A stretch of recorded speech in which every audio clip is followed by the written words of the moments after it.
하나님은 우리 모두에게 복을 주시기를 원하십니다. 그리고 그 복을 받아서 행복하게 누리는 삶을 살기를 또한 원하십니다. 오늘 민수기 6장 24절부터 보게 되면 여호와는 내게 복을 주시고, 우리에게 복을 주시기 원합니다. 너를 지키시기 원하며 복받은 그 상태를 지키시기 원하며 여호와는 그의 얼굴을 내게 비추사 은혜 베푸시기를 원하며 우리에게 하나님의 얼굴을 향하여 드시고 또 평강 주시기를 원하노라 할지니라. 이렇게 구약시대의 제사장들이 축복을 했습니다. 이것이 바로 우리를 향하신 하나님 아버지의 마음입니다. 아버지의 마음, 엄마의 마음, 자식을 향한 부모의 마음, 말로 굳이 설명할 필요가 없죠. 오늘 하나님은 저나 여러분에게 이러한 은혜와 복을 주시기를 원합니다. 오늘 본문 3절을 보면은 우리 함께 3절만 읽겠습니다. 찬송하리로다. 하나님 곧 우리 주 예수 그리스도의 아버지께서 그리스도 안에서 하늘에 속한 모든 신령한 복을 우리에게 주시되. 아멘. 모든 신령한 복을 우리에게 주시되. 자, 복 주시는 하나님이십니다. 그렇다면 우리에게 어떤 복을 주시기 원하실까? 오늘 말씀의 제목이 복 주시는 하나님인데, 자, 어떤 복을 주기 원하실까? 네 가지를 말씀을 드립니다. 첫째는 신령한 복을 주시길 원합니다. 방금 읽은 3절 말씀과 같이 신령한, 모든 신령한 복을 우리에게 주시되라고 하셨습니다. 하늘에 속한 신령한 복입니다. 하나님께 주시는 복 중에 가장 중요하면서 가장 기본적인 복입니다. 즉 영적인 복을 말합니다. 영적인 것이기 때문에 눈에 보이지는 않지만 매우 중요한 복입니다. 예를 들어 이런 것입니다. 하나님께 선택받은 것, 이게 복이고, 성령님의 부르심을 받은 것, 이게 복이고, 예수님을 구주로 믿어서 구원받은 것, 예수를 통해서 구원받은 것, 바로 이런 것들이 신령한 복입니다. 오늘 예배서 1장 4절 5절 보면은 곧 창세전에 그리스도 안에서 우리를 택하사 이렇게 택하셨다는 것, 우리로 사랑 안에서 그 앞에 거룩하고 흠이 없게 하시려고 이렇게 흠이 없도록 예수의 피로 제시씀 주신 것, 이것이 신령한 복입니다. 그 기쁘신 뜻대로 우리 예정하사 예수 그리스도로 말미암아 자기의 아들들이 되게 하셨으니 하나님 자녀가 된 것, 이게 바로 신령한 복입니다. 이 구원받은 자만이 천국에 들어갈 수 있기 때문에 이 구원받은 것이야말로 정말 이 복 중의 복입니다. 자, 좀 더 구체적으로 신령한 복이 어떤 것들이 있는가? 오늘같이 예배를 드리는 것도 신령한 복입니다. 우리 인간이 하나님께 예배하는 것이야말로 가장 신령한 것 중에 하나입니다. 예수님을 믿고 구원받은 감사와 감격 속에서 이렇게 오늘같이 주의 성전에 와서 예배하는 것이 큰 복이고 행복한 일입니다.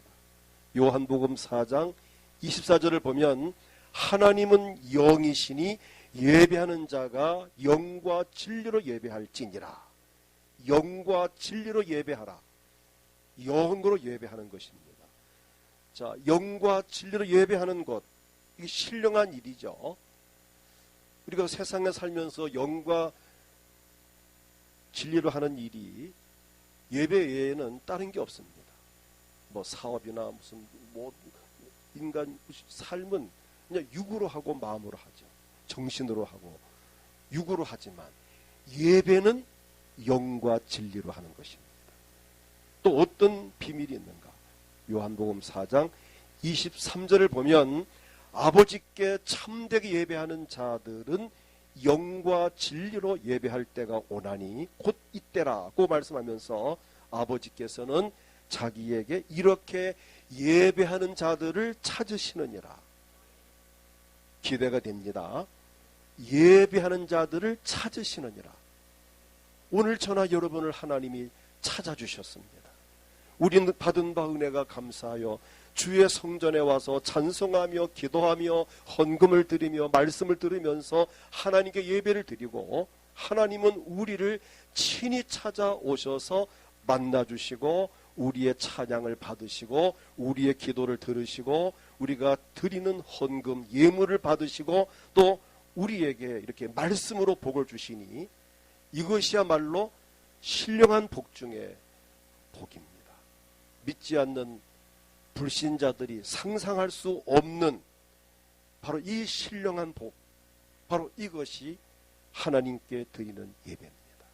이 예배는 여러분 세상 다른 어떤 일반 모임과 이게 차별화를 해야 합니다. 뭐 어떠한 동창회 모임, 계모임, 무슨 뭐 학술 대회, 무슨 세미나, 무슨 뭐 이런 모임들이 많이 있잖아요. 그런 모임과는 차별화되는 이 모임은 하나님께 예배를 드리는 것입니다. 영과 진리로 영적인 부분입니다. 이 복을, 예배 드리는 복을 받았다는 것은 우리 인생 삶에 있어서 정말 행복한 일입니다. 그 다음 또 하나, 말씀 안에서 사는 것이 신령한 복 중에 하나입니다.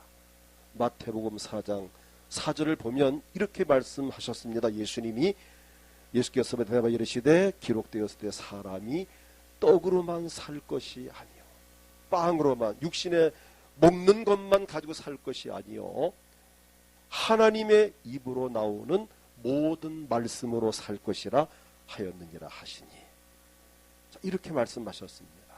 우리 인간은 떡으로만 살 수 없습니다. 그 이유가 뭘까요? 우리 인간이 영혼과 육체로 구성되었기 때문입니다. 육체는 떡을 먹으면 살지만 우리 몸 안에 있는 영혼은 하나님의 말씀을 먹어야 살 수 있습니다. 우리가 하나님 말씀을 읽고 듣고 묵상하며 지켜 행함으로 복을 받는다는 것은 바로 정말 신령한 복이 아닐 수 없습니다. 오늘 이렇게 하나님 말씀을 읽고 듣고 보고 말씀으로 내 영이 지금 자라나고, 사실 많이 가물었거든요. 농촌에 가 보니까 농사가 안 될 정도로 아주 심각한, 뭐 안 된다는 거예요. 밭에 농작물이 다 말라 죽고 뭐 이런 상황까지 갔는데, 이렇게 흡족하게 비가 오니까 막 모든 식물들이 막 춤을 추고 정말 이 아주 단비가 내렸습니다. 이처럼 이 가무던 가물 때에 비가 오므로 모든 초목들이 생기가 돌듯이 우리 육체는 떡을 먹어야, 빵을 먹어야, 음식을 먹어야 힘이 나듯이 우리 속에 있는 영혼은 찬송을 부르고 기도하고 말씀을 들어야 성장하고 힘이 납니다. 이게 믿음 성장입니다. 그래서 오늘 이 시간이야말로 정말 소중한 시간이죠. 이때까지 일주일 동안 내 육신을 위해서 살았다면 오늘 이 시간만은 내 몸 안에 주인으로 계시는 영혼을 위한 시간입니다. 하나님께 예배드리면서 하나님과의 만남을 통해 내 영이 회복되고 영이 소생하고 내 영적 상태가, 믿음이 자라나는 이 소중한 시간이 바로 이 예배 시간. 이 예배 시간을 빠지게 되면 내 영은 침체되고 피폐되고 점점 영성은 약해지게, 나중에는 영성이 바닥에 나면 결국 우리가 육체가 쓰러지듯이 영도 결국 다운되면 일어날 힘은 잃고 맙니다. 그래서 우리는 이 예배 드리는 시간을 하나님 앞에 정말 우리는 최선을 다하고 소중히 여겨야 할 이유가 바로 거기 있습니다. 또 하나 신령한 복 중에 하나는 성령님의 인도를 받으면서 사는 것입니다. 우리가 받은 복 중에 하나가 성령의 인도를 받는 것.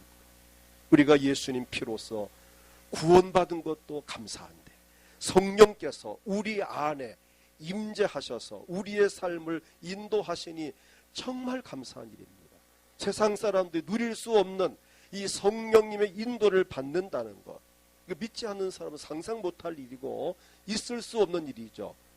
믿지 않는 사람은 성령의 인도를 받을 수가 없습니다. 그 마음속에, 그 육체 안에 성령이 계시지 않기 때문입니다.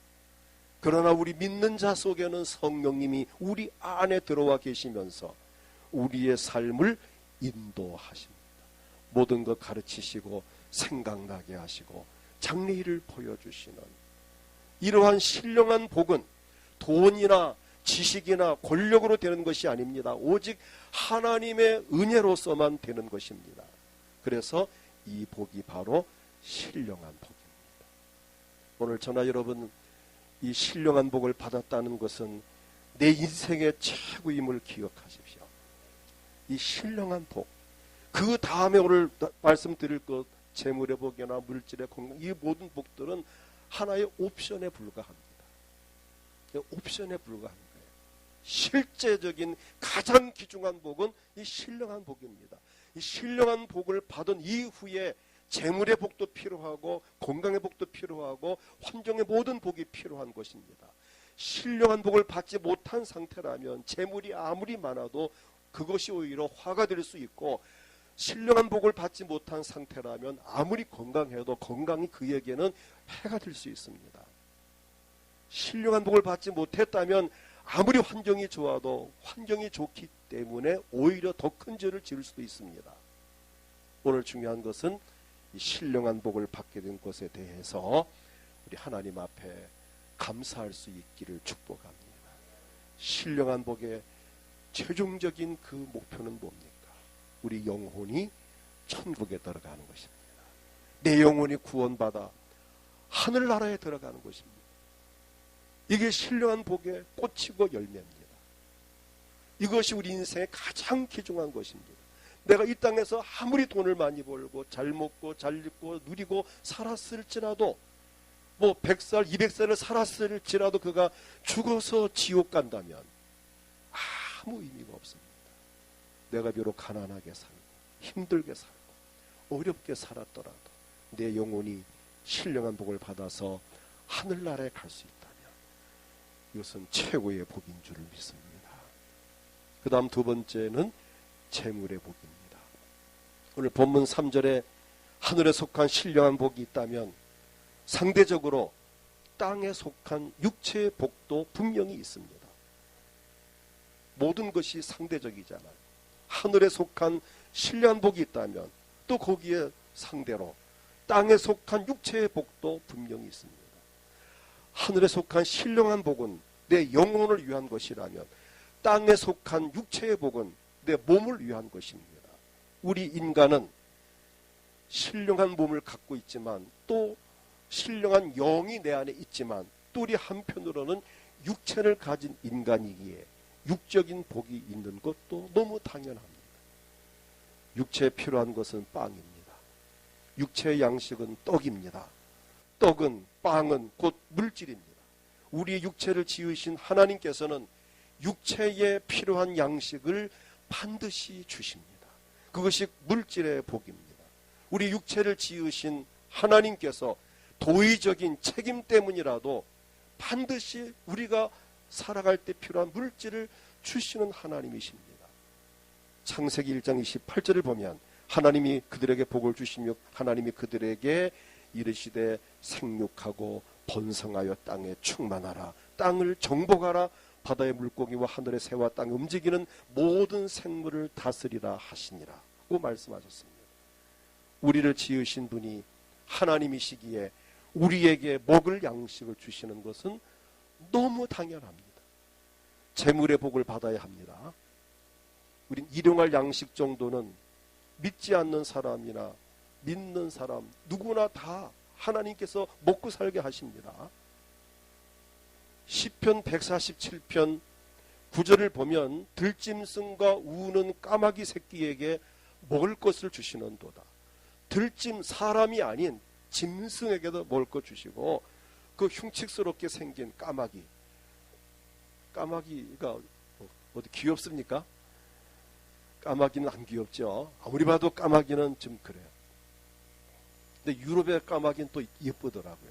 희한하게 유럽의 까마귀를 보니까 공원 속에 있는데 우리나라 비둘기와 같이 중간쯤 되는 그런 크기의 색깔도 약간 갈색도 있고 뭐 그래서 까마귀라고 하는데 물어보니까 우리나라는 좀 약간 역시 유럽은 까마귀도 멋있구나 그래 생각했는데, 근데 우리나라 까마귀는 정말 별로 이렇게 정이 안 가요.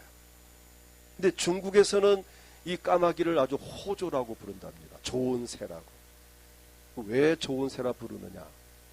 까마귀는 시체를 잘 뜯어먹고 사람이 죽으면 죽은 냄새가 나면 그걸 제일 먼저 맡는 것이 까마귀입니다. 이 까마귀는 코가 발달했는데 주로 썩은 것을 잘 찾아냅니다. 그래서 사람이 죽을 때가 되면은 몸에서 냄새가 난대요. 아직 안 죽었더라도 죽을 때가 되면 이제 시체 냄새가 이제 서서히 난다는 거죠. 그거를 까마귀가 이미 맡고 그 주변에 와서 까까하고 이제 소리를 지릅니다. 그러면 마을에서 아하, 이 동네 누군가가 지금 죽을 사람이 있구나라고 이제 아는 거죠. 요즘은 시대가 발달해서 뭐 교통도 발달하고 뭐 이렇게 휴대폰 연락도 빠르지. 옛날에는 사람이 죽었다고 자 전화도 없고 어떻게 하지요? 부고를 가지고 사람이 저도 어렸을 때 많이 봤어요. 우리 고향에서 보니까 몇십 리 밖에도 그 부고를 가지고 죽었다는 글을 써가지고 가서 직접 주진 않고 대문 앞에 꼽아놓고 오더라. 직접은 안 줘. 꼽아놓고 옵니다. 그게 또 예의래요. 저도 그걸 눈으로 보았어요. 근데 그렇게 하려면은 먼 거리는 막 며칠 걸려서 연락이 됩니다. 그러니까 3일장을 하고 7일장을 하고 막 보름장을 하고 한 이유가 바로 거기에 있던 거예요. 근데 중국에서는 이 까마귀가 사람 죽을 때 미리 알려주기 때문에 아하 대비를 한다는 거죠. 이 동네 누구지? 누굴까? 이 사람인가? 하고 대비를 하기 때문에 중국에서는 까마귀라 좋은 새로 인정받고 있대요. 어떻든 하나님은 이 까마귀 새끼에까지도 먹을 것을 주시는도다. 누가복음 12장 24절을 보면은 예수님 말씀하시기를 까마귀를 생각하라. 심지도 아니하고 거두지도 아니하고 골방도 없고 창고도 없으되 하나님이 기르시나니 너희는 새보다 얼마나 더 귀하냐. 까마귀예요. 새에게도 이처럼 목숨을 위한 일용할 양식을 주시는데 실제로 우리 사람에게 하나님께서 왜 먹을 것을 안 주시겠습니까? 우린 먹고 사는 이 정도에 대해서는 걱정할 필요 없는 거예요. 또 반면에 여러분 뭐 먹고 살 정도면 됐지 왜 많은 재물이 필요한가라고 반문할 수 있을 겁니다. 꼭 부자가 돼야 되는가라고 나한테 되물을 수 있을 것입니다. 그러나 우리는 이왕이면 재물의 복을 많이 받아서 구제와 봉사와 선교와 같은 보람된 일을 많이 해야 합니다. 먹고 사는 거 웬만하면 먹고 살 수 있어요. 그러나 가능하면 하나님의 영광을 위한 부자가 되어야 합니다. 돈을 벌어서 가난한 이웃을 돕고 구제와 봉사를 하고 선교를 많이 하고 한다면 이 얼마나 복된 일입니까? 우리는 오늘 이 재물의 복을 받기 원합니다. 뭐 일용할 양식이야 먹고 사는 거야 예수 믿으나 안 믿으나 하나님이 먹고 살게 하시는 거는 그거는 맞아요. 그러나 재물의 복이라고 하는 타이틀을 붙인다면 남보다는 재물을 더 얻는 돈을 더 버는 더 재산을 더 갖는 그것이 필요한데 신명기 8장 18절을 보면은 내 하나님 여호와를 기억하라. 그가 내게 재물을 얻을 능력을 주셨습니다. 이 재물을 얻는 능력을 하나님이 주신다는 겁니다. 이같이 하시면 내 조상들에게 맹세하신 언약을 오늘과 같이 이루려 하심이라고 말씀합니다. 이것을 보면 재물 얻을 능력을 주시는 분이 우리 하나님이십니다. 전도서 5장 19절을 보면 또한 어떤 사람에게든지 하나님이 재물과 부요를 그에게 주사 능히 누리게 하시며 제 몫을 받아 수고함으로 즐거워하게 하시는 것이 곧 하나님의 선물이라. 하나님의 선물로 재물을 부어 주시는 것입니다. 자, 그러면 어떤 사람에게 이 재물의 복을 주실 것일까? 우리 모두가 부자가 되기 원합니다. 이왕이면 재물의 복을 받기 원합니다. 신령한 복을, 하늘에 속한 신령한 복을 받았으니 땅에 속한 육체 물질의 복도 받아서 영적으로나 육적으로나 우리 풍족한 삶을 사는 것이 더 즐겁지 않을까요? 굳이 가난할 필요는 없습니다. 물론 가난이 죄는 아니지만 굳이 가난할 필요, 내가 부자가 될 수 있다면 돼야 합니다. 그 비결이 뭘까? 어떤 사람에게 재물을 주시는가? 하나님을 경외하며 순종하는 자에게 주십니다. 신명기 28장 2절로 6절을 보면은 내가 내 하나님 여호와의 말씀을 청종하면, 하나님 말씀을 순종하면 이 모든 복이 내게 임하며 내게 이르리니, 하나님 말씀을 읽고 듣고 순종하면 이 모든 복이 내게 임하는데 어떤 복이냐? 3절 성읍에서도 복을 받고 들에서도 복을 받을 것이며, 4절 내 몸의 자녀와 내 토지의 소산과 내 짐승의 새끼와 소와 양의 새끼가 복을 받을 것이며, 짐승까지 복을 받습니다. 5절 내 광주의 떡반죽 그릇이 복을 받을 것이며, 6절 내가 들어와도 복을 받고 나가도 복을 받을 것이니라. 하나님 약속입니다. 이사야 1장 19절을 보면 너희가 즐겨 순종하면 땅의 아름다운 소산을 먹을 것이요, 하나님을 경외하고 즐거운 마음으로 순종을 하면, 여기 중요한 것이 즐겨 순종. 물론 억지로라도 순종하면 안 한 것보다는 낫지만 이왕이면은 즐거운 마음으로 순종을 하면 하나님이 더욱 기뻐하십니다. 하나님을 경외하고 순종하는 것이 재물에 복받는 비결입니다. 그 다음에는 일하는 자에게 복을 주십니다. 아무리 하나님을 경외한다고 해도 그가 하는 일에 그 일을 해야 복을 주시는 것. 일을 하지 않으면 복을 줄 수가 없어요. 가만히 있는데 뭐 돈을 뚝뚝뚝 떨어뜨릴 수는 없잖아요. 그럴 수는 있지만 그렇게 하면 그건 좋은 일이 아니죠. 내가 직장을 나가든지 사업을 하든지 아르바이트를 하든지 부업을 하든지 어떤 일로든 간에 내가 땀 흘려 수고와 노동으로 일을 하는 것은 하나님께서 주시는 복을 받을 그릇을 준비하는 것입니다. 복 받을 그릇을 준비하는 겁니다. 내가 그릇이 있어야 받을 수 있지. 뭘 떡을 준다, 뭐 양식을 뭘 준다 할 때 맨손 가지고 받을 수 없잖아요. 그릇을 내밀 때 그 그릇에 부어주는 것 같이 내가 직장이나 사업이나 아르바이트를 하든 부업을 하든 내 하는 일은 하나님이 주시는 복을 받기 위한 그릇이다. 그릇이 없이는 받을 수 없는 거예요. 일을 하지 않고는 복을 받을 수 없어요. 그래서 데살로니가 후서 3장 10절을 보면은 우리가 너희와 함께 있을 때에도 너희에게 명하기를 누구든지 일하기 싫어하거든 먹지도 말게 하라 하였더니, 일하기 싫은 사람은 먹지도 말게 하라, 죽게 하라는 거죠. 안 먹으면 죽잖아요.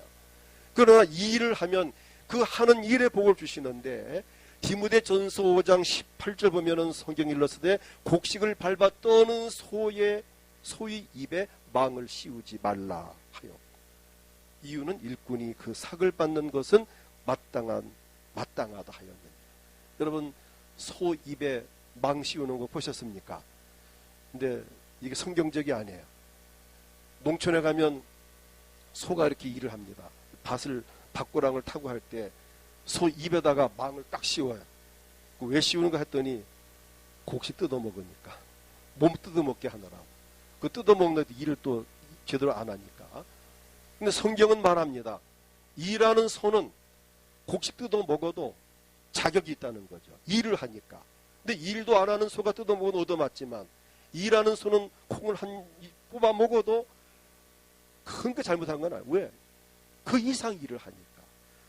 다시 말하면 일하는 소의 입에 망을 씌우지 말라 하듯이 하나님은 일하는 자에게 복을 주신다는 겁니다. 그래서 신명기 30장 10절을 보면 내 하나님 여호와께서 중요한 단어가 나오죠. 읽어보세요. 시작. 내 손으로 하는 모든 일과 내 몸의 소생과 내 가축의 새끼와 내 토지 소산을 많게 하시고 내게 복을 주시되 곧 여호와께서 내 조상들을 기뻐하신 것 같이 너를 다시 기뻐하사 내게 복을 주시리라. 여기서 중요한 단어가 내 손으로 하는 모든 일과 그렇습니다. 신명기 28장 8절에 보아도 여호와께서 명령하사 내 창고와 창고를 일단 지어놔야 돼요. 그리고 내 손으로 하는 모든 일에 복을 내리시고, 손으로 하는 모든 일에 복을 내리시고, 하는 일에 복을 줍니다. 일을 안 하면 복줄 근거가 없는 거예요. 복줄 데가 없는 거예요. 일을 해야 그 일하는 그 매개체를 통해서 복 주시는데, 일을 안 하면 놀고 있는 입에다가 부어주진 않아요. 어떤 일이든 일을 할 때에 하는 그 사업에, 다니는 직장을 통해서, 아르바이트를 통해서, 수고와 노동을 통해서 하는 그 수고에 따라 하나님이 복을 주신다는 겁니다. 창세기 26장 12절을 보면은 이삭이 그 땅에 농사하여 그 해에 100배나 얻었고 여호와께서 복을 주심으로 라고 했습니다. 이삭이 농사를 짓는 수고를 했기 때문에 그 하는 일에 100배를 복을 주신 것입니다. 농사 안 했다면 100배 줄 근거가 없잖아. 어디다 줄 거예요? 뭐에 100배를 줄 거예요? 일단 씨를 심은 것에 대한 100배를 주셨어요. 하나님께서. 안 심었다면 줄 수가 없는 거죠. 그래서 일단 심으면, 일을 하면, 수고하면, 노동하면 그 하는 일에 하나님은 복을 주십니다. 이 원리를 우리가 알아야 돼요. 그 다음에는 구제하며 봉사하는 사람에게 복을 주십니다. 하나님은 필요에 따라 필요한 사람에게 필요한 복을 주십니다. 국가의 기획재정부에서도 각 기관을 예산을 지원할 때 사업계획서를 검토하고 타당하다고 판단될 때에 예산 재정을 지원합니다. 기획재정부가 괜히 있는 거 아니에요. 각 부서에, 각 부처에, 건설부, 무슨 내무, 무슨 문화계획, 어떤 부서든 간에 타당한 계획서와 관련된 근거가 있을 때에 타당할 때 예산을 주는 거지, 무턱대고 얼마 주세요 줘도 안 되고 줄 수도 없는 거죠. 하나님께서도 마찬가지입니다. 우리가 하나님께 헌금을 드리거나 가난한 이웃을 구제하거나 사회에 봉사를 하거나 영혼을 살리는 선교 사역에 협력을 하거나 뭔가 하나님의 영광을 위한 일에 이바지하고 싶다는 계획을 세우고 기도하며 준비하는 사람에게 그 필요한 재물을 주시고 건강을 주시고 환경을 주시고 재능과 은사를 주십니다. 전 이번 안식년 때 처남 집에서 며칠을 묵었는데 처남 김명수 집사가 그런 말을 해요. 자기의 소원은 성전을 하나 건축하는 것이다. 근데 그게 우리나라 현실에 어떠한 동네에 혼자 짓기가 좀 그렇잖아. 그래서 제가 우리 교회가 3년 전에 40주년 기념 교회당을 태국 치앙마이 그 아주 험한 화전민들이 사는 산속에다 교회를 하나, 후이공이라는 마을에 교회를 지었다 얘기를 했어요. 그랬더니 관심을 갖습니다. 그래서 그렇다면 자기도 하나 하고 싶다고. 자기도 하나 하고 싶다. 얼마나 그 마음이 아름답습니까? 자기 개인으로, 자기 가정에서 자기 사업을 하니까 주신 그 이익금을 갖고 내가 번 돈을 가지고 자기도 어딘가 성전을 하나 짓고 싶고 많은 목회자나 선교사를 좀 돕고 싶고 또 얼마나 그 아름답습니까? 그래서 제가 당장 태국 선교사님과 통화를 하고 연결을 지금 이제 하고 있는 중에 있습니다. 하나님은 이렇게 선한 뜻과 선한 계획을 가지고 돈을 벌려고 하는 사람에게 그 선한 일을 하게 하시기 위해서는 그에게 복을 주지 않을 수가 없습니다. 여러분 계획을 세우십시오. 선한 계획, 주님과 복음을 위해서 하나님이 기뻐할 일이 뭔가를 찾아서 그 일을 위해서 내가 돈이 필요합니다. 하나님 나에게 재물을 주세요. 내가 주 앞에 헌신하고 싶어요. 건강 주세요. 주여 내가 이렇게 일하고 싶은데 시간 주세요. 시간이나 물질이나 건강이나 은사나 재능이나 하나님 보실 때에 필요하다고 생각될 때에는 그에게 아낌없이 부어주실 것입니다. 근데 아무 계획도 없고 놀고 아무 뜻도 없는데 나에게 하나님 물질의 복을 부어주십시오. 이런 기도는 정욕적인 기도입니다. 내가 뭔가 하면서 계획을 세우고 애쓰면서 노력하면서 수고하면서 하나님 도움을 구할 때에 그러한 자에게 하나님은 물질을 부어주십니다. 한 예로 신명기 15장 10절을 보면은 너는 반드시 그에게 줄 것이요 줄 때에는 아끼는 마음을 품지 말 것이니라. 구제할 때 아까운 마음으로 하지 말아라. 이로 말미암아 내 하나님 여호와께서 내가 하는 모든 일과 내 손이 닿는 모든 일에 내게 복을 주시리라. 구제하는 자에게 복 주실 것을 약속하셨습니다. 여기서 이로 말미암아란 이 의미가 뭘까요? 이것은 다름이 아닌 구제하는 자에게 복을 주신다는 좋은 예가 되는 것입니다. 아무런 계획도 없고 꿈도 없는 사람에게 무턱대고 재물의 복을 주시진 않습니다. 필요하지도 않는데 재물을 주시거나 나쁜 일을 하는데 재물을 주신다면 그것은 그 사람을 망하게 하는 길입니다. 우리 하나님은 분명하신 분이십니다.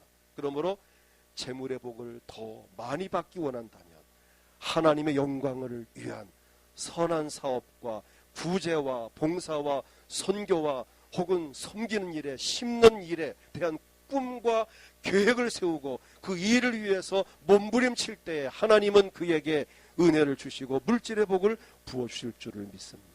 그 다음에는 기도하는 사람에게 주십니다.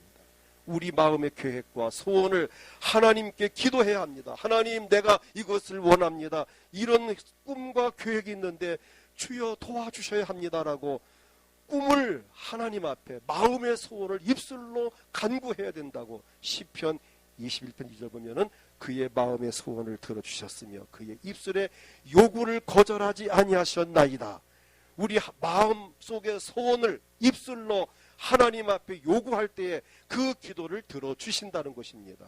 좋은 예로 역대상 4장 10절을 보면 야베스가 하나님께 기도합니다. 하나님, 내게 복을 주시려거든 나의 지역을 넓히시고 주의 손으로 나를 도와주시고 나를 환난을 벗어나 근심이 없게 하시고 라고 기도했더니 하나님이 그가 구하는 것을 허락하셨더라.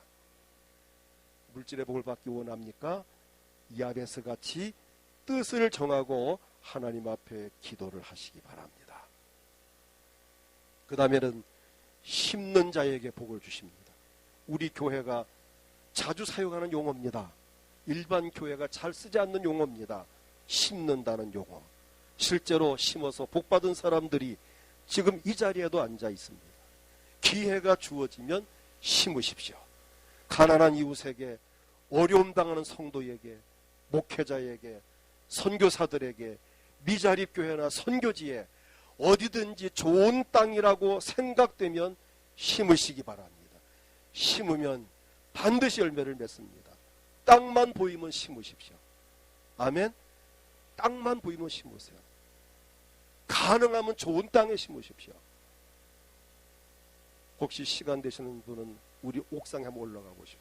4층에 옥상에 텃밭을 이렇게 해놨습니다. 오늘 아침도 여주를 4개를 땄고 오이를 3개를 땄습니다. 호박 큰 거 2개 딸 게 아직 남아있습니다. 비가 끝이면 딸 겁니다. 고추도 풋고추도 생각이 와서 따가지고 가시면 됩니다. 저희 2 식구 다 못 먹어요. 근데 그게 왜 이렇게 달렸을까요? 너무 잘 아시네요. 대단한 그 추리력입니다. 제가 심었기 때문에 달린. 안 심었으면 그냥 옥상일 겁니다. 심었기 때문에 주렁주렁 달렸어요. 방울토마토가 주렁주렁 달렸어요. 뭐 여주가 막 이렇게 덩굴 틀고 올라가서 주렁주렁 달렸습니다. 심었기 때문입니다. 심으면 거둡니다. 심기를 축복합니다. 마태복음 13장 8절에 보면은 더러는 좋은 땅에 떨어지며 어떤 것은 100배, 어떤 것은 60배, 어떤 것은 30배 결실을 하였느냐. 심다 보면 때로는 좋은 땅에 심게 됩니다. 최소가 30배입니다. 60배, 100배의 결실을 하는 복을 받게 됩니다. 고린도후서 9장 10절 보면은 심는 자에게 씨와 먹을 양식을 주시는 이가 너희 심을 것을 주사 풍성하게 하시고 너희 의의 열매를 더하게 하시리니. 아멘입니다. 하나님께서는 심는 자에게 심을 수 있는 씨를 주시고 심을 때 필요한 양식을 주시고 심은 것을 풍성하도록 복을 주시는 하나님이십니다. 갈라디아 6장 7절 9절 보면은 스스로 속이지 말라. 하나님은 업신여김을 받지 아니하시나니 사람은 무엇으로 심든지 그대로 거두리라. 자기 육체를 위해서 심는 자는 육체로부터 썩어질 것을 거두지만 성령을 위하여 심는 자는 성령으로부터 영생을 거두리라. 우리가 선을 행하되 낙심하지 말지니 포기하지 아니하면 때가 이름에 거두리라. 오늘 이 물질의 복을 받는 비결을 제가 말씀드린 중에 있습니다.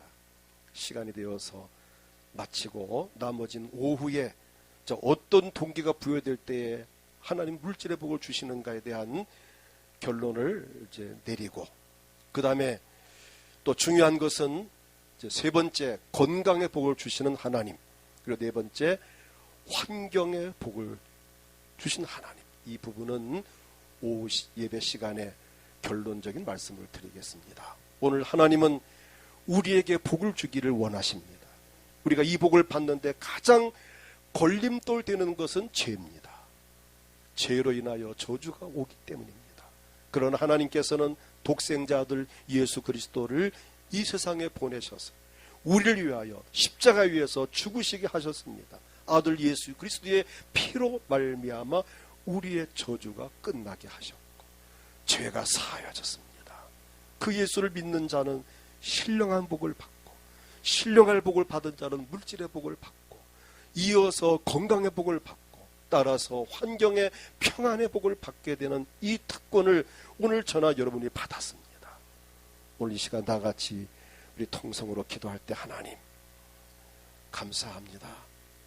복 주신 하나님, 나를 복 주시려고 많은 사람 중에 선택하시고 부르셨고 예수 구원받게 하셔서 이 신령한 복을 받게 하시니 감사합니다. 또 땅에 속한 물질의 복을 받게 하시니 감사. 오늘 말씀을 다 듣지 못했지만 하나님 정말 내가 신령한 복을 받았으니 이제 땅에 속한 물질의 복도 받아서 내 영혼과 육체가 강건하고 평안하게 행복한 삶을 살면서 하나님께 영광 돌리기 원합니다. 이 시간 몸이 아프신 분들 아픈 곳에 손을 얹고 주여 건강을 주옵소서, 이 병이 치유되게 하옵소서. 마음에 소원이 있습니까? 선한 계획과 뜻이 있습니까? 가슴에 손을 얹고 하나님 내 마음의 소원을 이루어 주시옵소서.